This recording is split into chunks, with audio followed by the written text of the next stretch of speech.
Olá a todos, estamos ao vivo pro Instagram e Facebook. Tá meio escuro aqui, deixa eu trocar essa câmera de lugar. No Instagram aqui continua meio escuro, a câmera não tá muito boa.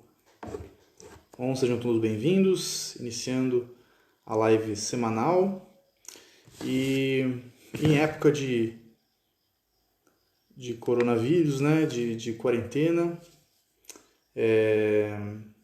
estamos todos em casa, resguardados, né, tentando evitar a propagação, né, dessa grande chaga, né, que se abateu sobre a humanidade. Aí.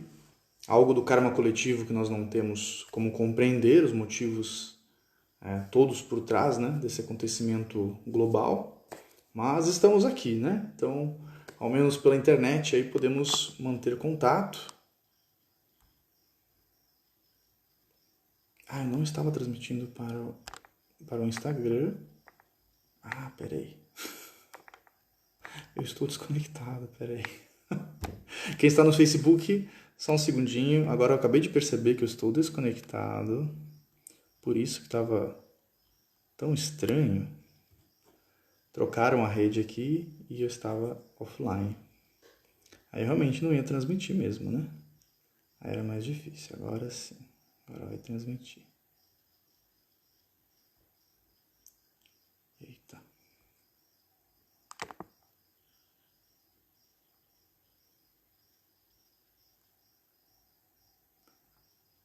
Conectando aqui. Sejam bem-vindos. Só estou conectando aqui no Instagram. Aí já vamos iniciar o tema.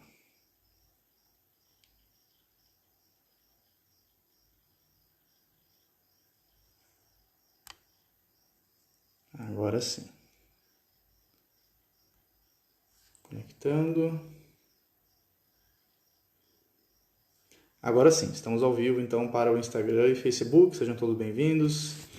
E nessa live então eu vou falar novamente sobre um artigo da revista Sofia, número 82. Foi a mesma revista que eu abordei na última live, onde eu abordei a matéria sobre a força do pensamento, né, da presidente norte-americana da Sociedade Teosófica. E hoje eu vou abordar outro artigo da revista. O pessoal está entrando aí, Rogério, Jorge, sejam bem-vindos. Que é de autoria do Luke Michael Ironside. O Luke é um teosofista jovem teosofista, acho que ele deve ter em torno de uns 30 anos. O Diogo aí está acompanhando, a Maristela dando boa noite, sejam bem-vindos. O Luke ele é um jovem teosofista, se não me engano é um inglês, e ele atua bastante nas Filipinas, junto com o Vic Hao-shin, e ele viaja o mundo aí dando palestras, né, sobre teosofia e a filosofia oculta. Ele, inclusive, estava no Brasil até pouco tempo atrás, né? Então, é um grande buscador, um grande estudante, né? O César está online, seja bem-vindo, a Rayana, a Ana Cristina, sejam todos muito bem-vindos aí na live. Thay, muito bem. Então, o artigo do Luke fala sobre teosofia e ciência. Teosofia como ciência. E eu vou tecer alguns comentários, tanto sobre o artigo dele, quanto observações minhas sobre esse assunto. Eu acho que ele é um assunto bem pertinente e também ele é um assunto que muitas vezes nós, estudantes de filosofia esotérica, acabamos forçando um pouco a barra nesse sentido. Então a gente tem que ter muito cuidado para realizar um estudo sério, comparativo, de filosofia, religião e ciência, e não cair no pseudo-estudo, pseudo-científico, que é muito comum. É muito comum nesse meio esotérico, ou como dizem alguns às vezes, esquizotérico, a gente cair num estudo pseudo-científico, de pseudas-verdades, e, enfim, acabar criando um monte de confusões aí que não agregam nada para ninguém, Então, eu acho que ele é um tema bem interessante, bem relevante, mas que a gente tem que tomar um pouquinho de cuidado. Tem mais gente chegando aí, tem a Carmen, a Yane, a Irlanda, seja bem-vinda, o César, Tem 2 César, né, nos acompanhando. Sejam todos muito bem-vindos. Bom, o que o Luke fala nesse artigo dele, né?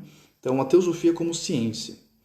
Ele cita o primeiro capítulo do livro, o Oceano da Teosofia, que inclusive é um livro que vai ser publicado agora em língua portuguesa. Ele está em processo aí de diagramação, desenvolvimento de capa, e vai ser em breve aí publicado em língua portuguesa pela Editora Teosófica, né? Um livro de autoria do William Jude, que foi um dos fundadores da Sociedade Teosófica. Então o Luke diz o seguinte, que o William Jude, né, no primeiro capítulo desse livro, ele escreve que a teosofia é uma religião científica e uma ciência religiosa. Olha que profunda essa citação, né? Uma religião científica e uma ciência religiosa. Por que essa afirmação, né? Porque ele é um pensamento religioso. O pensamento teosófico é um pensamento religioso. Claro que nós não apresentamos a teosofia como uma religião, mas ele é um pensamento, até agora falando academicamente, eu como estudante de ciências da religião, licenciatura, eu percebo que tem o movimento teosófico, ele tem todas as características de uma religião, né? Ele tem o seu pensamento próprio, tem os seus livros base, enfim, e ele leva, né, o ser humano a um caminho devocional, digamos, de conduta de vida, de você organizar grupos sociais que pensam afim e se encontram e tal. É toda a estrutura de um molde religioso. Então ele é um pensamento religioso, mas ele diz assim, uma religião científica. Por quê? Talvez eu utilizasse, em vez de científica, o termo uma religião filosófica, porque é um pensamento religioso, mas que ao mesmo tempo ele procura entender o que ele está propondo, né? Ele não é um pensamento religioso dogmático, ou um pensamento religioso mais de obedecer um guru, obedecer um sacerdote, obedecer uma autoridade, quem quer que seja, né? Então, acho que nesse sentido. E uma ciência religiosa, porque ele tem uma investigação criteriosa, ele busca, né, a verdade dos fatos, dentro das nossas limitações, é claro, né, o teosofista, mas ao mesmo tempo não é uma coisa fria, não é uma coisa desvinculada de um pensamento espiritual. Ao menos é assim que eu entendo essa citação. Tem mais gente chegando, Júlio, a Carol, o Homero, a Vivi, sejam muito bem-vindos. E depois ele complementa aqui, né, que realmente a teosofia e a ciência compartilham um relacionamento complexo, embora complementar. Ambas se preocupam com a descoberta e a natureza da verdade, embora cada uma trilhe um caminho diferente rumo a essa meta comum. Então, no pensamento teosófico, né, a gente usa muito a expressão busca da verdade. Né, mas que verdade será que é essa? É a verdade dos fatos, né, a busca da compreensão da realidade. Claro que essa busca no meio acadêmico, por exemplo, né, ele vai seguir a questão do método pura e simplesmente. Enquanto que no pensamento teosófico também tem um método, mas talvez um método mais filosófico. Certamente um método mais filosófico do que científico-acadêmico, no caso. Né? Mas tem essa preocupação da compreensão do mundo. Só, como diz aqui no trecho, né, os métodos são diferentes, mas os objetivos, eles vão se casando, né? Ou ousado na net aí nos acompanhando, muito bem-vindos. Rogério também nos acompanhando, Maria João lá de Portugal nos acompanhando, Júlio, sejam todos bem-vindos. Então ele continuando, né, no artigo do Luke. Na investigação teosófica e na científica, a verdade permanece sempre o pináculo da inquisição, a meta final. Então, a meta, né, tanto na busca acadêmica da ciência quanto na teosofia, é compreender a realidade dos fatos. É saber o que é, separar o joio do trigo, né? Saber o que é e o que não é. Aquilo que não aproxima a pessoa desse objetivo é descartado ao longo do caminho, como as teorias obsoletas da ciência, como está expresso no lema da Sociedade Teosófica. Não há religião superior à verdade. Embora a tradução do lema não seria bem isso, né? Porque o lema, na verdade, seria não há dharma superior à verdade. Mas tudo bem. É a tradução mais próxima, né? Que a gente tem Ou seja, está dizendo basicamente que não há dogma, não há ensinamento superior à verdade. Né? Todo ensinamento ele é temporal, ele é adequado a um momento, uma compreensão, a um grau de compreensão, de discernimento de um período histórico, de um povo, de um guru, enfim.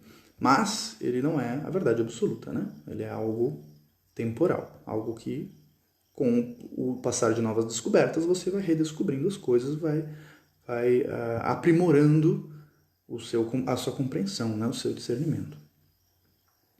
Esse é um sentimento compartilhado pelo teósofo e pelo cientista em seus divergentes métodos de investigação.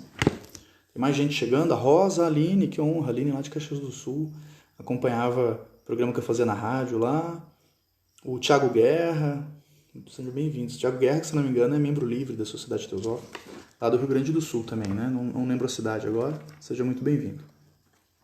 Bom, o que o Luke está falando sobre a diferença de métodos? Eu não vou ler todo o artigo, né? Eu vou fazer alguns comentários e linkando também com comentários de outros autores da Sociedade Teosófica. A Annie Besant dizia que a diferença do método acadêmico-científico e da ciência oculta é que, o que a gente chama de teosofia, né? Ciência oculta também, o cientista utiliza, a busca dele é pela compreensão do exterior.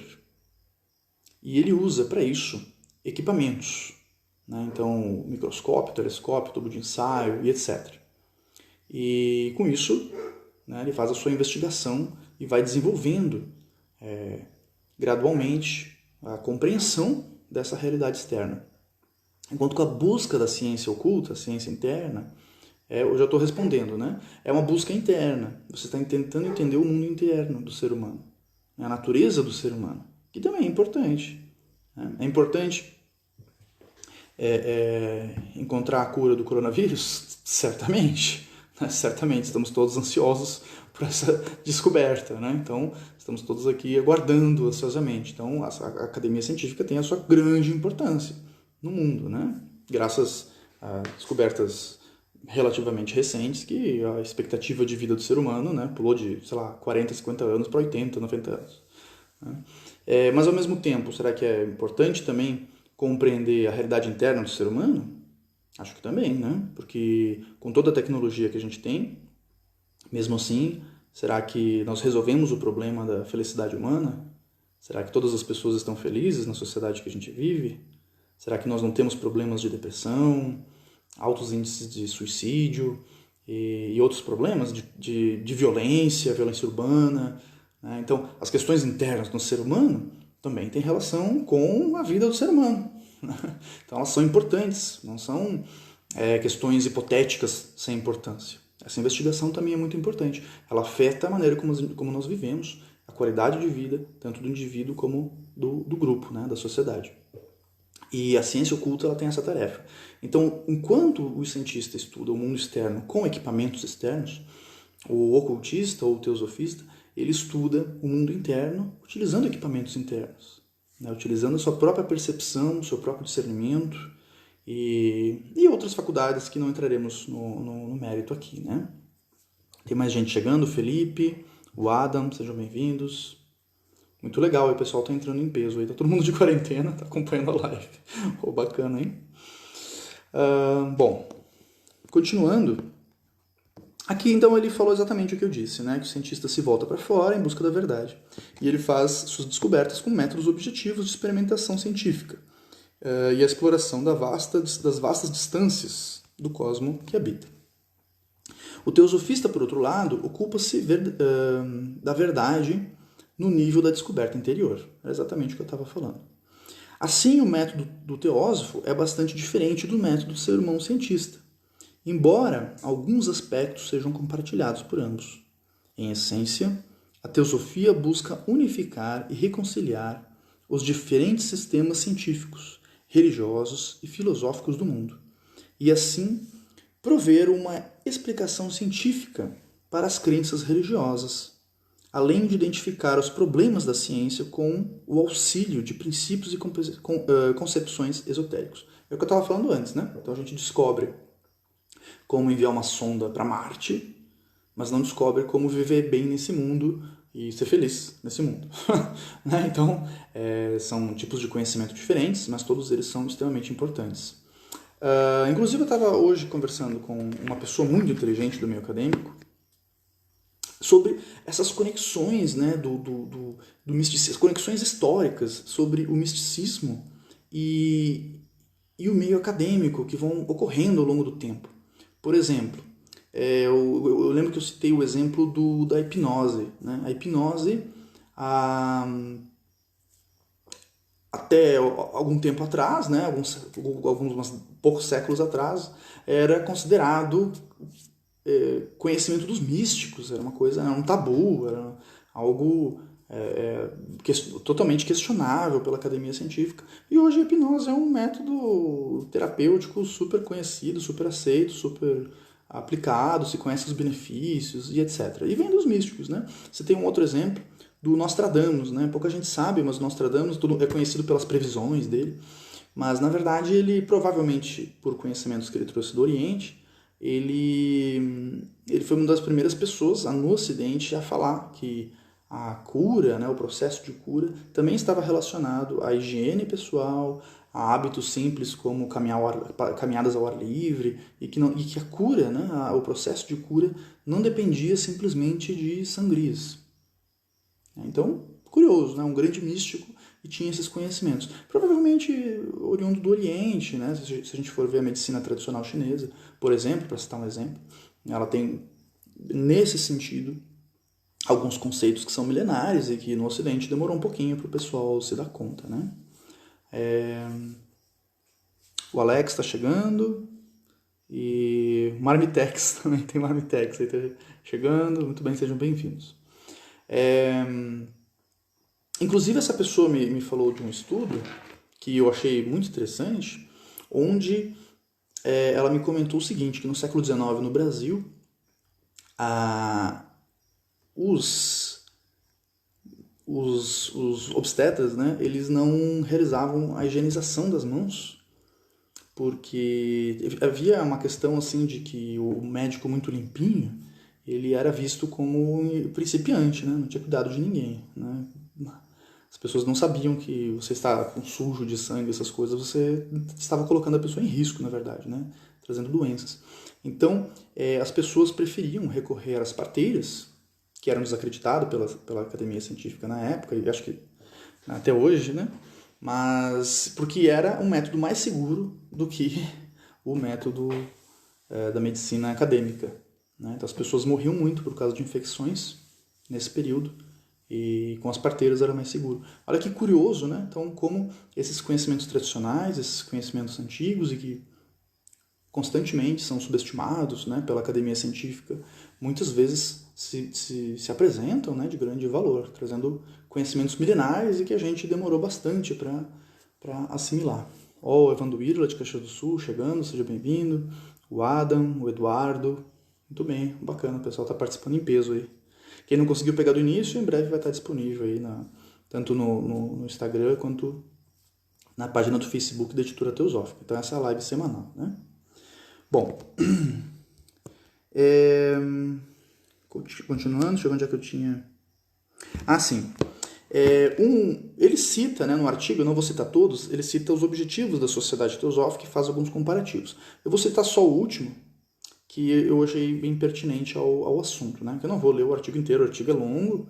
Adquiram a revista 82 no site da Editora Teosófica, editorateosófica.com.br, que o correio ainda está funcionando. Então você vai receber a revista na sua casa. Ó, a Ana está nos acompanhando, seja bem-vinda. Então ele cita que o terceiro objetivo da Sociedade Teosófica, né? Que é investigar as leis não explicadas da natureza, ou não, aqui nessa tradução falou não explicadas, né? Em outras traduções, não compreendidas da natureza, e os poderes latentes no ser humano. O que isso quer dizer? Que no pensamento teosófico, a gente não usa, por exemplo, o termo sobrenatural, né? Então, como algo além das forças da natureza. Né? Sim, nós pensamos sobre coisas que podem ser entendidas como metafísicas, digamos, mas de uma maneira natural, né? A gente procura investigar como algo que faz parte da natureza, mas de uma natureza não compreendida ainda. Então, por isso que é um método de investigação científico diferente, né? Não científico acadêmico, mas o que a gente chama de ciência oculta, né? Ciência daquilo que está oculto para a maioria das pessoas, porque a maioria das pessoas não pensa a respeito disso. Mas, de novo, salientando que esse estudo comparativo, ele fala numa parte do artigo, ali eu citei um trechinho, né, que o objetivo também do estudo científico seria realizar pontes entre o pensamento acadêmico, filosófico e religioso. Mas a gente precisa tomar muito cuidado também para não forçar muita barra. Eu noto às vezes que a gente dá uma... a gente acaba criando um monstrinho ali, pseudo-científico. Né? Então a gente tem que tomar esse cuidado, a gente tem que investigar com critério, pensar sobre as coisas. Claro que nenhum de nós é infalível, a gente sempre vai ter confusões que a gente vai desfazer ao longo do tempo, mas é importante ter critério, né? Bom, pulando para o final do artigo, ele fala então que nós estamos à beira de uma grande reconciliação entre ciência, filosofia e religião. Acho que essa grande reconciliação ela está se ensaiando desde o século XIX, né? Desde o surgimento da Sociedade Teosófica e de outros movimentos, de outros pensadores que surgiram naquela época e também depois, né, no século XX, ao longo do século XX e início do século XXI também, claro. Eu acho que está se ensaiando essa grande reconciliação. Não sei, não tenho tanta convicção quanto o Luke de que vai ser tão rápido. Talvez sim, espero que sim, né? Quero ser otimista. Mas não sei, né? Quem sou eu para saber essas coisas? Realmente não sei. E aqui no finalzinho ele traz um trecho que eu vou ler na íntegra também. A teosofia se manifesta como um sistema prático de indagação sobre o cosmos e o papel do ser humano nele.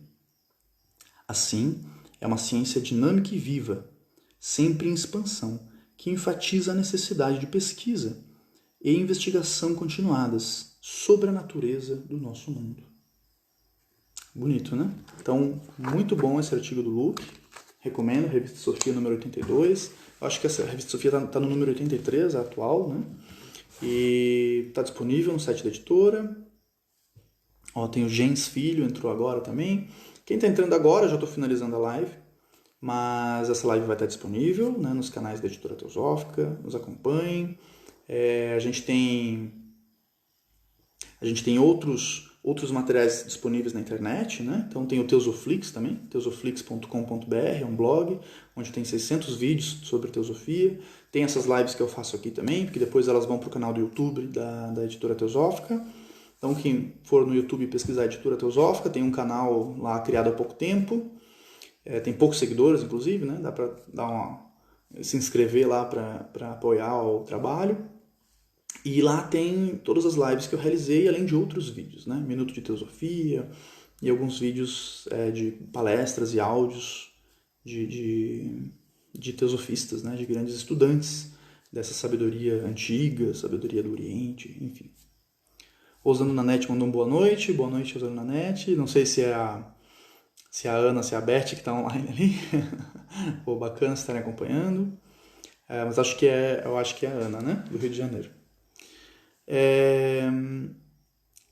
Catani está entrando também, e o Gabriel. Muito bem. Sejam todos bem-vindos, mas eu estou finalizando a live, se ninguém viu perguntas. O Evanduir mandou um fraterno abraço e um saravá. Saravá de volta, Evanduir. Daniel está chegando também. E, bom, semana que vem vai ter outra live. Eu estou numa sequência de artigos da Revista Sofia, porque eu fiz 11 lives em cima de um livro, que é O Caminho do Autoconhecimento, da Radha Brunier. Comentei todos os capítulos do livro. Todas essas lives estão no YouTube. Ah, é a Beth que está online, não é a Ana. Muito bem, Beth. Legal você estar acompanhando a gente. Espero que tenha gostado da live. Então está no YouTube, né? Todas essas lives. E tem mais materiais lá, né? A Aninha deve entrar também, mas eu estou finalizando a live agora, Beth. Mas vocês podem, em breve eu vou fazer no Facebook, eu vou fazer a exibição, vai continuar no Instagram aqui, né, disponível. E em breve no Facebook eu vou fazer a sala de exibição, então quem quiser assistir ali pode assistir e também depois fica disponível na página da Editora Teosófica e depois vai para o canal do YouTube também. Certo? Boa noite a todos. E semana que vem, na segunda-feira, às 20 horas, então terá mais uma live com algum tema nesse nesse campo de estudo, né, de teosofia, ocultismo, espiritualidade, e em cima de algum artigo da Revista Sofia. Boa noite a todos, até semana que vem.